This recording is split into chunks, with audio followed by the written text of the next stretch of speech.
Commander Susan Miller stared at the large screen in Earth Defense Fleet headquarters. A strange ship had appeared at the edge of the solar system. It wasn't like anything they had seen before.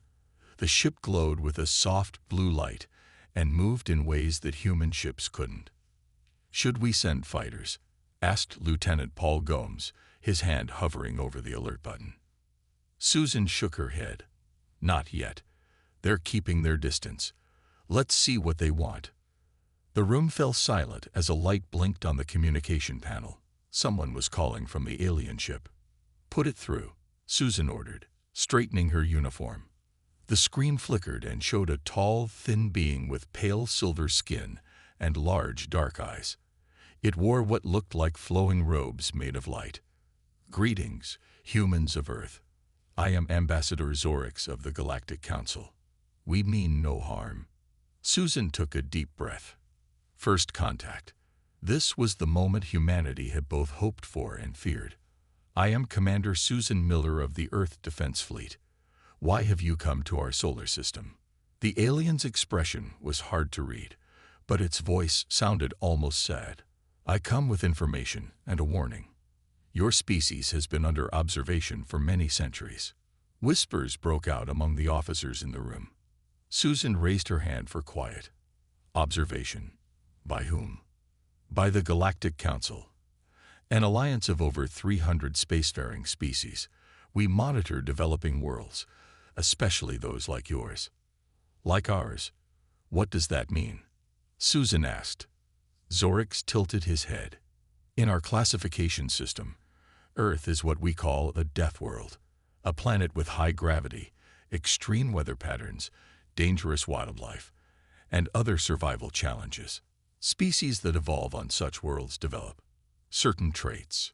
Susan wasn't sure if she should feel insulted or proud. "What traits?" "Adaptability, aggression, persistence, problem-solving under pressure. Your human history shows remarkable advancement in technology, particularly weapons technology. Your bodies can survive injuries that would kill most sentient species. You seem to thrive on conflict and challenge." Zorix paused. "The Council has designated humans as apex predators and recommended all Council species maintain distance from Earth." Susan crossed her arms. "So you're saying the galaxy is afraid of us?" "Respect and caution are not fear, Commander Miller. Your kind is simply unpredictable. The Council has agreed it is best to let humans develop on their own path for now." "Then why are you here telling us this?" asked Susan. Zorix moved closer to whatever was recording him. "Because not all species agree with the Council's designation. Some see humans as potential resources, servants, or simply as curiosities rather than threats. The Council's recommendation is not a law, merely a strong suggestion." Susan felt a chill despite the warm room. "You're saying someone might come here anyway?" "It is possible. I cannot say more, but I felt your species deserved warning. Some beings may underestimate what humans are capable of when threatened." Zorix raised a six-fingered hand. "I have stayed too long already. The Council only permitted this brief contact." "Wait," Susan said quickly. "How can we contact you if—" "You cannot. Not yet. Perhaps in time, when your world is more united and your technology more advanced, the Council may reconsider formal contact. Until then, be vigilant, Commander Miller. The universe is vast and full of wonders, but not all that wanders is wonderful." The screen went dark. Seconds later, sensors showed the alien ship moving away at impossible speed. Susan turned to her shocked officers. "I need to speak to the President and the Joint Chiefs immediately, and I want every recording of this conversation analyzed." As she walked briskly toward the secure communication room, Susan thought about Zorix's warning. Humanity had always wondered if they were alone in the universe. Now they knew they weren't, and they also knew that the universe was watching them, and some out there might not have Earth's best interests in mind. 6 months passed since Ambassador Zorix's warning. The world governments had formed a united front, increasing space monitoring and defense spending. But life had mostly returned to normal for most people.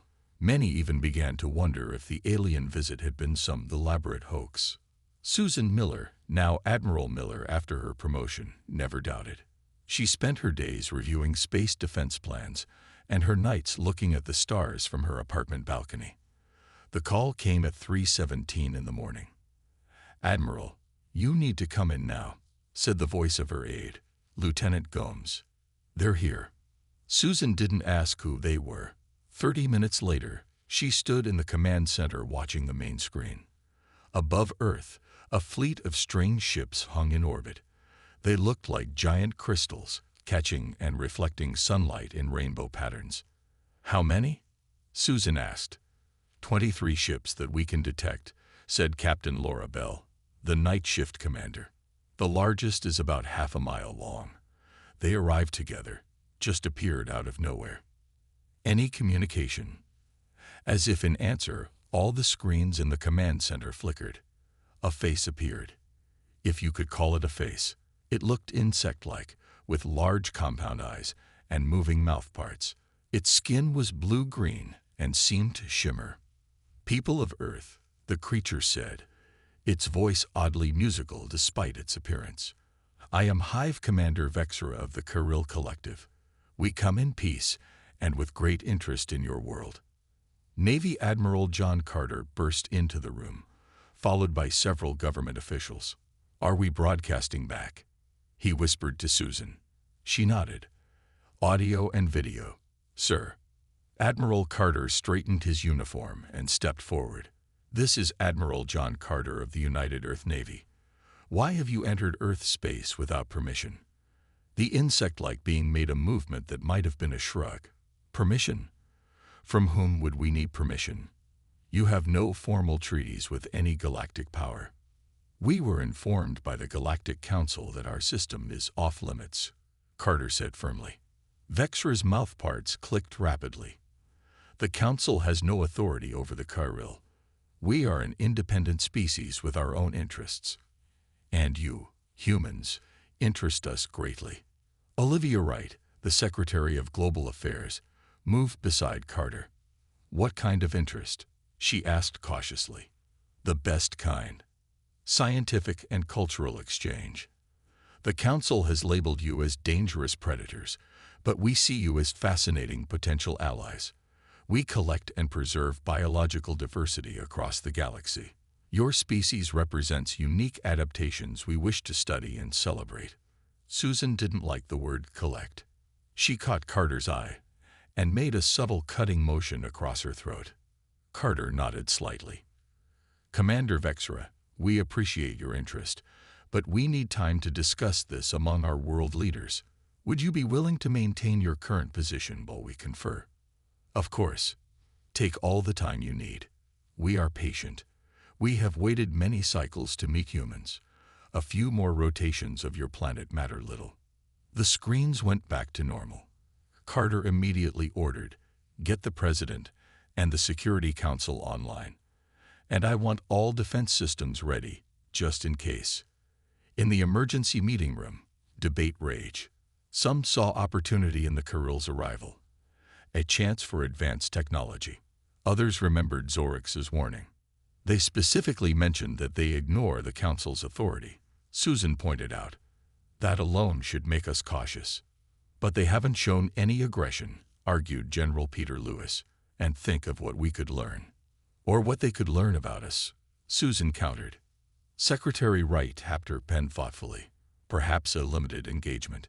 We allow them to land a small delegation in a controlled environment. Show them we're open to dialogue, but also careful." As the debate continued, Susan stepped away to look at the latest satellite images of the crystal ships. Something about their positioning bothered her. They weren't arranged randomly. They were in a perfect pattern around Earth, like a net waiting to close. After 3 days of tense meetings, Earth's leaders reached a decision. They would engage with the Kirill, but with strict limits. The aliens would not be allowed on Earth itself. Instead, they would establish a research outpost on Mars, where both species could interact in a controlled environment. Admiral Carter didn't like the plan, but he was outvoted.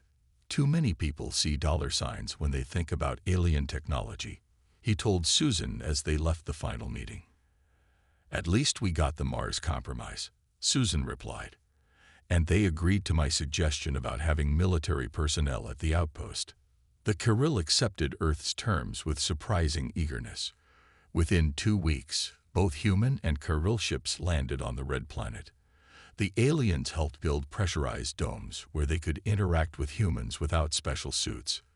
They explained that their bodies adapted easily to different environments. Dr. William Ellis led the scientific team sent to work with the Kirill. A tall man with kind eyes and steady hands, he had studied biology all his life. I never thought I'd be the first human to work alongside aliens, he told his team as they prepared for their first meeting with the Kirill scientists. The lead Kirill researcher called itself Tiket. Unlike Hive Commander Vexra, Tiket had purple-tinted skin and slightly smaller eyes. It spoke English with a buzzing accent, but seemed eager to learn. Your species evolves quickly, Tiket told William during their first day working together, both biologically and culturally. The Council fears this about you. And the Kirill don't fear us? William asked, carefully taking notes. Fear is not productive, Tiket replied, its mouthparts clicking softly. We see potential. Your immune systems are remarkable. Your bodies can heal from injuries that would kill most species. Your brains form new connections constantly. William smiled. We're just doing what any species does, trying to survive. But you do it so creatively, Tiket said, leaning closer. Most species follow predictable paths. Humans surprised us by creating art before mastering space travel, by valuing individuality when most species value only collective survival. The research exchange seemed to go well. The Kirill shared advanced medical technology that could heal wounds in minutes. In return, humans provided biological samples and access to their cultural database, music, art, literature, and history. But not everyone trusted the arrangement. Lieutenant Frank Hudson led the security team at the Mars outpost. He reported directly to Admiral Carter, sending daily updates about the Kirill activities. They're too interested in our weaknesses, he told Susan during a secure call. They ask questions about human pain thresholds, response to toxins, how we handle stress. It feels like they're studying us as targets, not allies. Susan shared his concerns with the Security Council, but most members dismissed them. The medical technology the Kirill provided had already saved lives on Earth. Several incurable diseases now had treatments. The benefits outweigh the risks, Secretary Wright insisted. We can't turn away from this opportunity because of paranoia. Admiral Carter disagreed. It's not paranoia if they're really up to something. I want you to implement Plan Delta, just in case, he told Susan privately. Plan Delta meant quietly preparing Earth's defenses while appearing cooperative. It meant hiding some of humanity's military capabilities from the Kirill. It meant assuming the worst might happen. 3 months into the exchange program, Dr. Ellis began to notice changes in Tiket's behavior. The alien seemed nervous, often looking at the communication devices when it thought no one was watching. It asked William strange questions about remote human settlements, places with few people and limited communication. Why do humans choose to live so isolated? Tiket asked one day. It makes them vulnerable. William didn't like how Tiket said the word vulnerable. For the first time, he wondered if Hudson's suspicions might be right. William Ellis woke to blaring alarms. Red emergency lights flashed throughout the Mars base. He jumped out of bed and grabbed his communicator. What's happening? He asked, trying to reach the security office. No one answered. The halls were strangely empty as William rushed toward the main lab. He found Tiket there, frantically working at a communication terminal. Tiket, what's going on? Where is everyone? The alien's compound eyes reflected the red warning lights. I am sorry, William. I truly am. I tried to warn them this was wrong. Warn who? What was wrong? William moved closer, suddenly aware that he might be in danger. "My leaders, the Hive Command." Saket's voice sounded different, almost sad. "They never intended peaceful exchange. The Kirill want humans for other purposes." Before William could respond, his communicator beeped with an emergency broadcast. Admiral Susan Miller's voice came through, tense and urgent. "Attention all Earth defense personnel. We have confirmed reports of Kirill ships attacking the settlement of Cold Bay, Alaska. Approximately 300 residents have been taken. This appears to be a coordinated abduction operation. All Earth forces are now at maximum alert. Mars base personnel should consider themselves in hostile territory." William stared at Saket. "You knew about this. Not the specific attack, but I suspected something was coming." Saket moved away from the terminal. "The Hive Command believes humans would make perfect weapons against our enemies." "Weapons? What do you mean?" "Your bodies can survive conditions that would kill Kirill. Your minds can create new solutions to problems quickly. The Hive Command thinks with neural implants they can control human aggression and direct it against rival species." William felt sick. "That's why you wanted our medical data. To learn how to control us." Some of us objected. "We believe species should be studied, not used." Saket moved toward the door. "You need to warn your people. Most of your security team has already been captured. The base will be locked down soon." William grabbed his tablet computer and began typing rapidly. "I'm sending everything I know to Earth." He looked up at Saket. "Why are you helping me?" "Because forcing one species to fight another's wars is wrong, and because I have studied humans enough to know the Hive Command has made a terrible mistake." Suddenly, the doors to the lab slid open. 4 Kirill soldiers entered, carrying weapons William had never seen before. Saket moved in front of William. "This human was trying to escape," Saket said to the soldiers. "I stopped him." The lead soldier made a clicking sound. "All humans are to be prepared for transport to the mothership. Hive Commander Vexera wants this one specifically." It pointed at William. "The human who knows our biological research." William tried to stay calm as the soldiers surrounded him. He pressed the send button on his tablet, hoping his message would reach Earth before the Kirill could block communications. In Earth orbit, Captain Lisa Reeves of the UES Defender received the emergency transmission from Mars. She immediately called Admiral Carter. "Sir, Dr. Ellis has confirmed hostile intent. The Kirill are taking human prisoners. They plan to use us as biological weapons." Admiral Carter's face was grim on the screen. "Implement Operation Hornet's Nest immediately. All ships prepare for combat."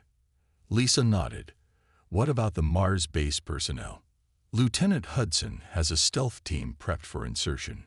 Their primary mission is rescuing our people, but they'll also gather intelligence on Kirill weaknesses."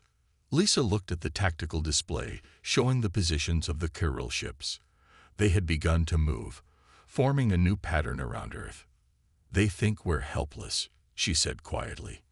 "They're about to learn why the Galactic Council warned everyone to stay away from humans. The Kirill never expected humans to fight back so quickly.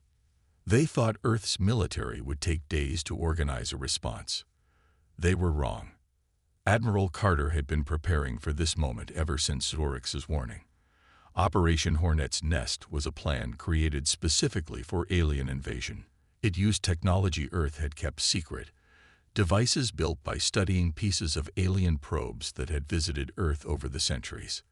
"Launch the EMP satellites," Carter ordered from the underground command center. Around the world, hidden launch sites fired small rockets into space. Each carried a special electromagnetic pulse device designed to target specific energy signatures. Earth scientists had been studying the Kirill ships for months, mapping their communication systems. In space, Captain Lisa Reeves watched her tactical screen as the EMP devices activated. Suddenly, half the Kirill fleet went dark, their communications disrupted. "It worked," Lisa said to her crew. "Their ships can't talk to each other. Launch strike teams now." The UES Defender and 5 other Earth ships moved toward Mars. They weren't as advanced as the chiral vessels, but they had the element of surprise. The humans had also made modifications based on studying chiral technology during the exchange program. On the chiral mothership, William Ellis was pushed into a large holding area filled with other captured humans. Many wore night clothes or pajamas. They had been taken from their beds in Alaska. Children cried while adults tried to comfort them. "Is anyone hurt?" William asked, moving through the crowd. A woman with short gray hair stepped forward. "I'm Dr. Nancy White, the town doctor. 3 people have minor injuries. 1 man was shot with some kind of stun weapon when he fought back." William nodded. "I'm Dr. Ellis from the Mars Research Base. I know a little about the chiral. They want to use us as weapons against their enemies." "Weapons? How?" asked a tall man standing nearby. "They think they can control humans with neural implants, direct our fighting ability against their rivals." William looked around the holding area. "We need to find a way to communicate with Earth. Let them know how many of us are here." Nancy pointed to the ceiling. "There are vents up there. Some of the smaller adults or older kids might fit through them." William studied the vents. "Good idea. But first, let's organize ourselves. These aliens think humans are just animals they can control. Let's show them how wrong they are." Meanwhile, Lieutenant Frank Hudson and his team of 8 soldiers had boarded a stealth ship headed for the chiral mothership. Their ship was small and black, designed to avoid detection. Hudson had personally selected his team for this mission. All were trained in both combat and technology. "Our primary objective is rescuing the captured humans," Hudson told his team as they approached the mothership. "Secondary objective is gathering intelligence on chiral systems and weaknesses."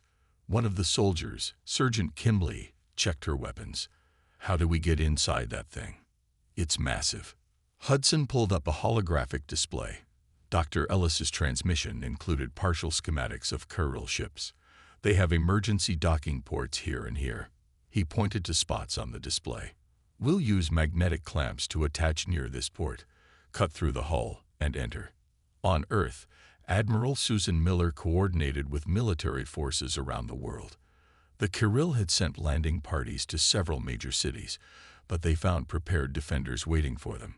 The aliens had expected to find primitive weapons.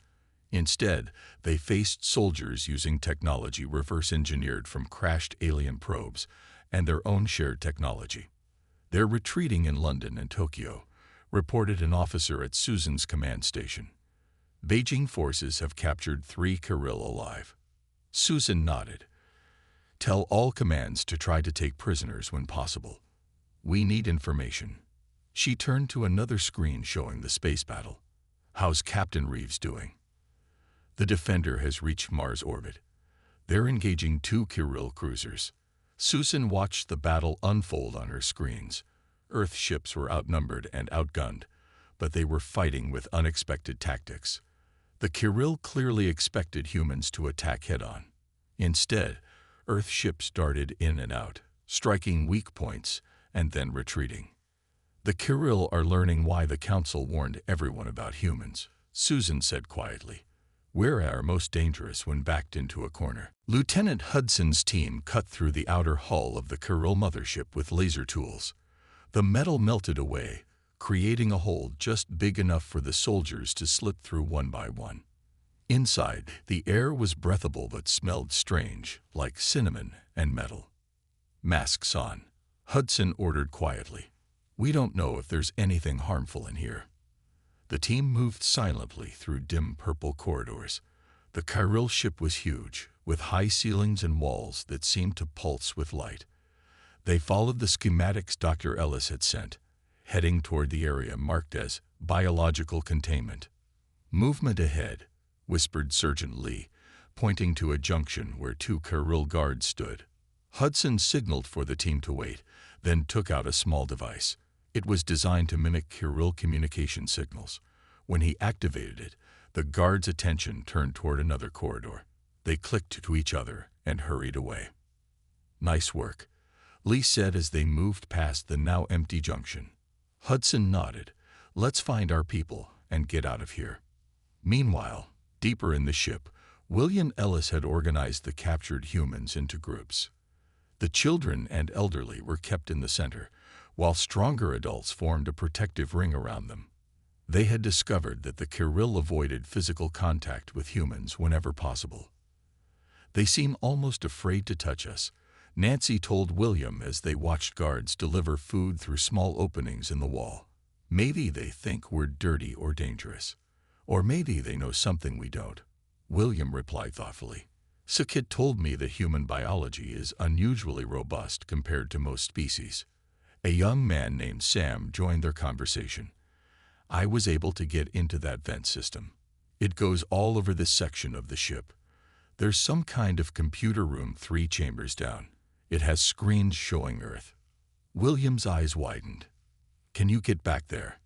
If we could send a message or access their systems.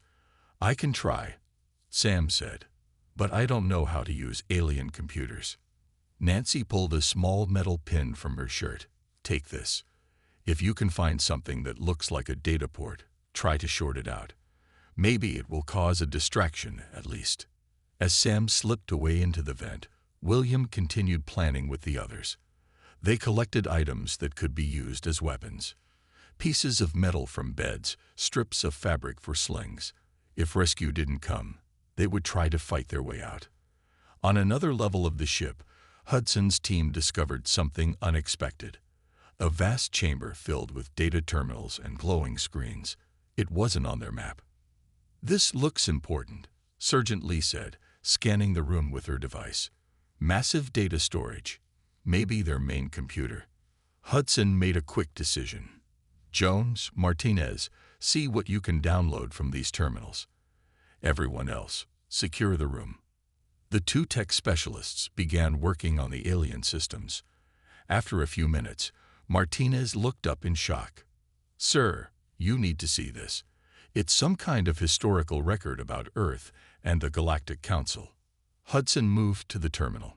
The screen showed images of Earth from centuries ago, alongside pictures of various alien species.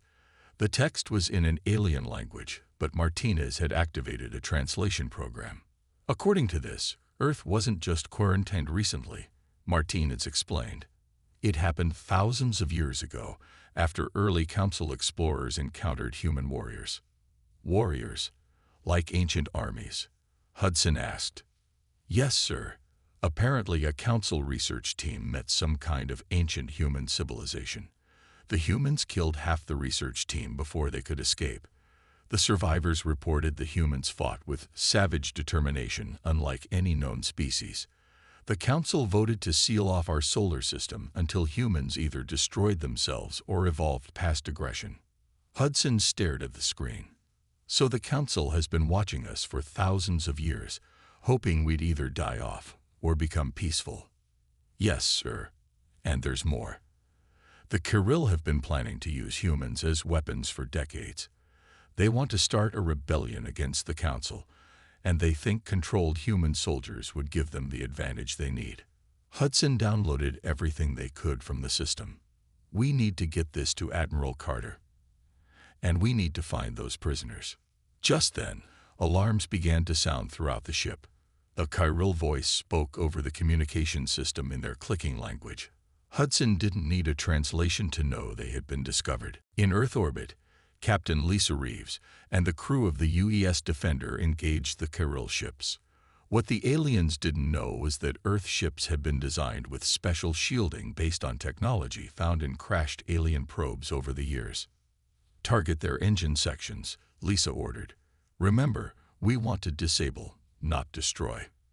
The Defender's weapons officer nodded, firing pulse cannons now. Blue energy beams shot from the Earth ship, striking a Kirill cruiser precisely where its engines connected to the main body. The alien ship spun out of control, its lights flickering. One down, reported the tactical officer. The other 3 are changing formation. Lisa studied the enemy movements. They were grouping together, combining their shields. It was a standard tactic, one that would work well against an enemy that attacked head-on. Lisa smiled. They still don't understand how humans fight. Activate the Hornet drones. From the Defender's launch bay, 20 small unmanned ships flew out. Each was barely larger than a car, but carried a powerful EMP device.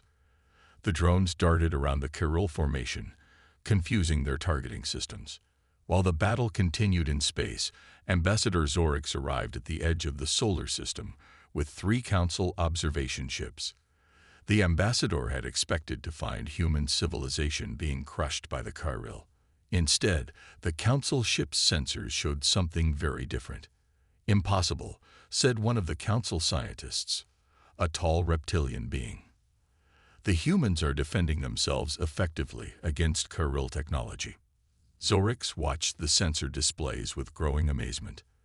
"They've adapted faster than any species we've ever encountered. Look at how their ships move. They're using unpredictable patterns instead of standard combat formations." "Should we intervene?" asked another council member. Zorix considered this. "No, we must observe only."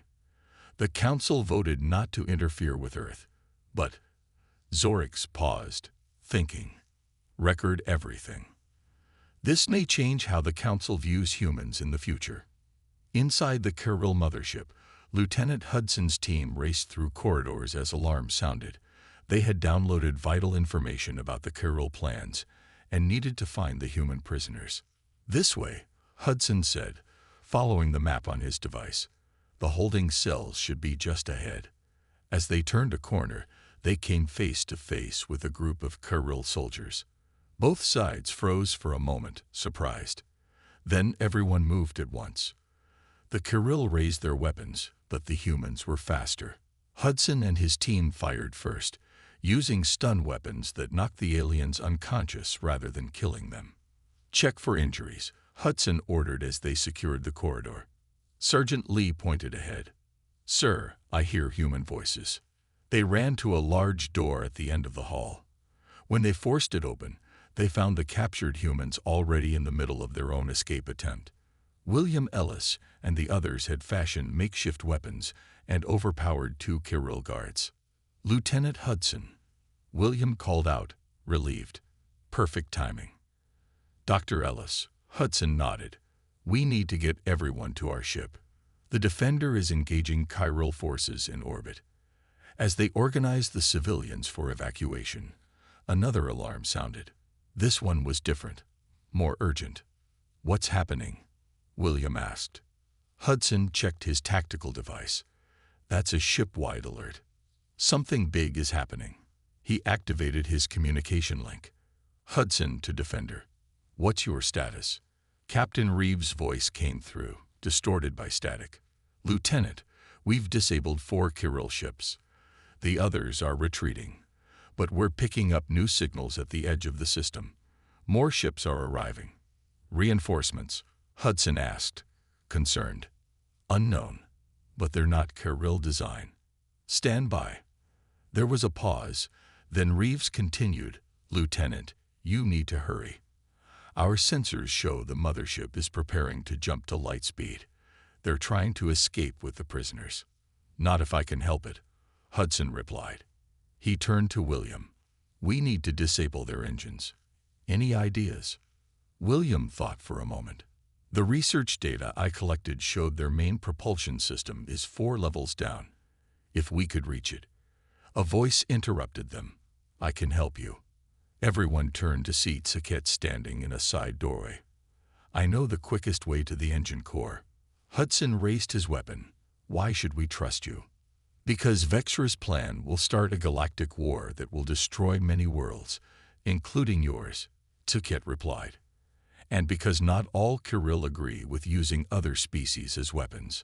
Hudson and William exchanged glances. Time was running out. They needed to make a decision fast.